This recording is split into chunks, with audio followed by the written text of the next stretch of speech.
Një gjë është e sigurt, kjo është një ditëlindje që unë nuk do ta harroj asnjëherë. Kanë kaluar 5 vjet nga kjo deklaratë e Edi Ramës në ditëlindjen e tij të 45, ditën që Lëvizja Socialiste për Integrim pranoi ftesën e Sali Berishës për të qeverisur me demokratët.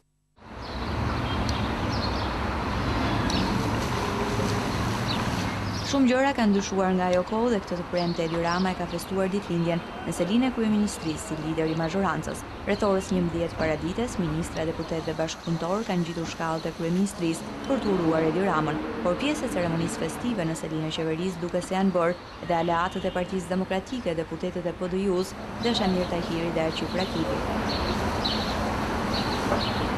Lulet, librat dhe pikturat ishin dhuratat më të shumta që Edi Rama ka marrë në festën e zhvilluar në sallën e hartave. Nga ana tjetër vetë kryeministri në një mesazh në rrjetin social Twitter shkruan: "Faleminderit me zemër për urimet e panumërta, edhe pse më kujtoni pa pushim se s'jam më i ri."